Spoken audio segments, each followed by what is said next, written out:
Sahabat BDKA yang sama-sama mencintai Taurat Tuhan dan yang suka merenungkan sepanjang hari, bukan hanya pada waktu kita nonton YouTube. Mari kita lanjutkan tentang kisah Hakim yang berikutnya. Kelahiran Hakim ini mungkin dimulai ketika tabut perjanjian dibawa pergi dan Imam Eli meninggal secara tiba-tiba. Dia dilahirkan dari seorang perempuan yang mandul. Wah, Berham gak sabar, mau dengarkan cepat-cepat. Yuk sahabat BDKA, perhatikan baik-baik. Halo anak-anak, kita berjumpa lagi di dalam renungan kita pada hari ini. Sebelum kita memulai renungan, yuk kita berdoa terlebih dahulu. Kita mohon pimpinan Roh Kudus. Kita siapkan diri kita untuk berdoa. Ibu akan pimpin di dalam doa. Tuhan Bapa di dalam surga, kami berdoa memohon sekiranya Engkau memimpin perenungan kami pada hari ini. Siapkanlah hati dan pikiran kami untuk kami boleh mendengar dan merenungkan firman-Mu. Terima kasih Tuhan, di dalam nama Tuhan kami Yesus Kristus, kami berdoa dan bersyukur. Amin. Nah anak-anak, renungan kita pada hari ini akan diambil dari kitab Hakim pasal yang ke-13. Ibu akan membacakan ayat yang ke-5. Sebab engkau akan mengandung dan melahirkan seorang anak laki-laki. Kepalanya takkan kena pisau cukur. Sebab sejak dari kandungan ibunya, anak itu akan menjadi seorang nazir Allah, dan dengan dia akan mulai penyelamatan orang Israel dari tangan orang Filistin. Nah anak-anak, kalian masih ingat tidak nama-nama hakim-hakim yang dikirimkan oleh Allah untuk menyelamatkan bangsa Israel? Ya betul, ada Gideon, Deborah, Barak, lalu juga ada Yeftah. Nah Allah mengirimkan hakim-hakim ini untuk menyelamatkan bangsa Israel karena Allah begitu mengasihi bangsa Israel. Tetapi bagaimana dengan bangsa Israel anak-anak? Apakah bangsa Israel kemudian membalas kasih Allah dengan sama-sama mengasihi Allah dengan setia dan taat sepanjang hidup mereka? Ternyata tidak. Kitab Hakim-Hakim memberitahu kita bahwa bangsa Israel sekali lagi berbuat jahat kepada Allah. Bangsa Israel meninggalkan Allah dan kemudian ikut menyembah dewa-dewa yang disembah bangsa-bangsa di sekitar mereka. Maka Allah kemudian membiarkan bangsa Israel ditindas oleh bangsa Filistin 40 tahun lamanya. Bangsa Israel yang menderita itu kemudian berteriak sekali lagi minta tolong kepada Allah. Nah menurut kalian kira-kira Allah mau memberikan pertolongan enggak? Ya, Allah tetap mengasihi bangsa Israel. Meskipun bangsa Israel sangat tidak setia, berulang kali berbuat jahat kepada Allah, tetapi Allah tetap mengasihi mereka dan Allah membuat satu rencana untuk menyelamatkan bangsa Israel. Nah, seperti apa rencana itu? Ternyata rencana Allah itu dimulai dari lahirnya seorang bayi laki-laki yang sangat istimewa. Jadi pada saat itu ada sebuah kota kecil yang namanya Zora. Di situ tinggal seorang bapak Manoah namanya dan istrinya. Istrinya tidak dicatat namanya di dalam Alkitab, tetapi Alkitab mencatat kalau istri Manoah ini mandul anak-anak. Jadi istrinya Manoah tidak bisa punya anak. Tetapi malaikat Tuhan datang kepada istri Manoah dan kemudian malaikat Tuhan itu berkata seperti ini. Memang engkau mandul, tidak beranak, tetapi engkau akan mengandung dan melahirkan anak laki-laki. Oleh sebab itu peliharalah dirimu, jangan minum anggur atau minuman yang memabukkan, dan jangan makan sesuatu yang haram. Sebab engkau akan mengandung dan melahirkan seorang anak laki-laki. Kepalanya takkan kena pisau cukur. Sebab sejak kandungan ibunya, anak itu akan menjadi seorang nazir Allah, dan dengan dia akan mulai penyelamatan orang Israel dari tangan orang Filistin. Nah, ternyata anak-anak, bayi yang akan dikandung oleh istri Manoah ini itu adalah nazir Allah. Apa sih nazir Allah? Nazir Allah itu adalah orang yang Allah pilih, dipisahkan dari yang lain. Dipisahkan untuk apa? Dipisahkan untuk khusus melayani Allah dan mendapatkan tugas khusus dari Allah. Itu adalah nazir Allah. Nah, anak-anak, waktu istri Manoah mendengar perkataan malaikat Tuhan itu, dia kaget sekali. Lalu dia cepat-cepat berlari menemui suaminya dan menceritakan semua apa yang dia dengar dari malaikat Tuhan. Manoah suaminya sama terkejutnya seperti istrinya. Lalu dia mengajak istrinya untuk berdoa sekali lagi. Tuhan, kalau Engkau mengabulkan, kiranya Engkau mengirimkan sekali lagi malaikat yang datang kepada istriku untuk memberitahu kami bagaimana kami harus mendidik anak yang akan Tuhan berikan kepada kami. Tuhan Allah mendengar doanya Manoah dan mengabulkan. Karena doanya Manoah adalah doa yang seturut dengan kehendak Tuhan, anak-anak. Manoah ingin tahu bagaimana caranya mendidik anak yang akan Tuhan berikan dengan baik. Karena itu Allah mengabulkan doanya Manoah.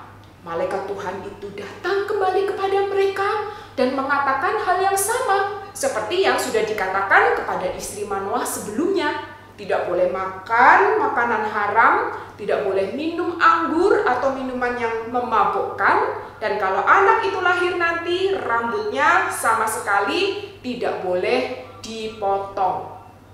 Wah, anak-anak Manoah senang sekali. Lalu kemudian dia berkata kepada malaikat itu, Tuhan, aku akan mengolah anak kambing. Aku akan bikin makanan yang enak. Tuhan tinggallah sebentar dan makan. Tetapi malaikat Tuhan itu mengatakan seperti ini kepada Manoah, anak-anak. Ayat yang ke-16. Sekalipun engkau menahan aku di sini, hidanganmu itu tidak akan kumakan. Tetapi jika engkau hendak mengolahnya menjadi korban bakaran, persembahkanlah itu kepada Tuhan. Malaikat itu tidak mau makan, tetapi malaikat itu bilang, silakan kamu persembahkan makanan itu sebagai korban bakaran kepada Tuhan Allah. Manoah taat. Lalu kemudian Manoah mengambil anak kambing, mengolahnya menjadi korban bakaran dan mulai menyalakan api untuk membakar korban bakaran itu. Wah, api itu menyala besar dan api itu naik ke langit. Dan tiba-tiba anak-anak, malaikat Tuhan itu ikut naik ke langit di dalam api yang menyala-nyala. Manoah dan istrinya terkejut luar biasa. Mereka langsung berlutut, bersujud hingga mukanya sampai ke tanah. Apa yang terjadi, anak-anak? Rupanya Manoah dan istrinya sadar bahwa malaikat Tuhan yang datang itu adalah Allah sendiri. Makanya mereka langsung bersujud sampai mukanya ke tanah. Mereka menunjukkan penghormatan yang tertinggi kepada Allah. Nah, anak-anak, mungkin kita terlihat heran ya, kok ada orang menyembah sampai mukanya ke tanah. Tetapi itu adalah hal yang biasa yang dilakukan oleh bangsa Israel pada zaman itu. Berlutut, bersujud sampai mukanya ke tanah adalah penghormatan yang paling tinggi yang dapat mereka berikan kepada Allah. Mereka sadar Allah itu mulia. Mereka sadar Allah itu begitu kudus. Mereka sadar Allah itu begitu maha kuasa. Maka mereka memberikan penghormatan yang tertinggi dengan cara tunduk sampai mukanya ke tanah. Sekarang kita memang tidak diminta untuk melakukan hal seperti itu, anak-anak. Tetapi kita tetap harus memberikan penghormatan yang tertinggi kepada Allah. Maka ketika kamu beribadah, ketika kamu sedang renungan seperti saat ini, atau ketika kamu sedang berdoa, ingat, berikan penghormatan yang tertinggi kepada Allah. Perhatikan hatimu, siapkan hatimu dengan baik. Perhatikan pikiranmu, siapkan pikiranmu supaya fokus dengan baik. Lalu perhatikan sikap tubuhmu, sikap tubuh yang sungguh-sungguh menghormati Allah. Anak-anak, kita harus sadar bahwa Allah itu sungguh mulia, sungguh maha kuasa, dan kita harus memberikan penghormatan yang tertinggi hanya kepada Allah saja. Nah, anak-anak, Manoah dan istrinya sadar kalau malaikat Tuhan itu ternyata adalah Allah sendiri, mereka sangat ketakutan. Manoah kemudian berkata kepada istrinya, "Istriku, jangan-jangan Allah akan membinasakan kita karena kita sudah melihat Allah." Memang pada zaman itu dikatakan bahwa barang siapa yang melihat Allah pasti akan binasa. Tetapi anak-anak, Manoah dan istrinya tidak binasa. Kenapa? Karena Allah datang kepada mereka di dalam pribadi yang kedua, yaitu di Tuhan Yesus Kristus. Istrinya kemudian mengatakan kepada suaminya, "Suamiku, tidak mungkin Allah akan membinasakan kita, karena Allah sudah berjanji akan memberikan anak kepada kita. Allah sudah memberikan tugas yang mulia kepada kita." Suaminya percaya kepada istrinya dan mereka berdua kemudian bersyukur sekali karena sudah mendapatkan anugerah yang besar dan sudah bisa melayani Tuhan. Anak-anak, Tuhan Yesus Kristus juga sudah datang ke dunia sehingga kita bisa mengenal Allah melalui Tuhan Yesus Kristus dan mendapatkan keselamatan dari Tuhan Yesus Kristus, bukan mendapatkan kebinasaan. Berbahagialah kita yang percaya kepada Tuhan Yesus Kristus, karena kehidupan dan keselamatan pasti akan kita dapatkan. Nah, anak-anak, akhirnya istri Manoah melahirkan seorang anak laki-laki dan mereka menamai anak itu Simson, yang artinya adalah yang perkasa. Amin, firman Tuhan. Mari kita berdoa. Tuhan Bapa di dalam surga, terima kasih untuk firman yang boleh kami dengarkan pada hari ini. Tolong kami ya Tuhan, agar kami boleh seperti Manoah dan istrinya memiliki penghormatan yang tertinggi kepada Tuhan. Tolong kami juga agar kami boleh mengucap syukur kepadamu karena kami sudah mendapatkan anugerah kehidupan dan anugerah keselamatan di dalam Tuhan Yesus Kristus. Tolong kami juga agar kami boleh menjalankan kehidupan kami, hidup yang penuh taat dan memuliakan Tuhan. Di dalam nama Tuhan kami Yesus Kristus, kami berdoa dan bersyukur. Amin.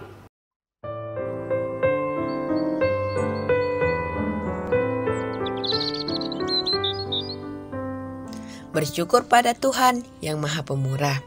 Dia tidak pernah terlambat dan tidak pula terlalu cepat.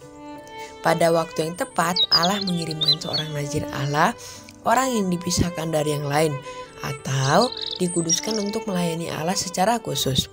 Melalui nazir ini, yaitu Simson, maka kita ditunjukkan bahwa manusia tidak mungkin menjadi kuat atau berpengaruh pada diri sendiri. Segala sesuatu pasti disebabkan oleh kuasa yang diberikan Tuhan kepadanya. Untuk mendapatkan pemahaman yang melimpah, silakan mendalami kitab Hakim-Hakim pasal 14.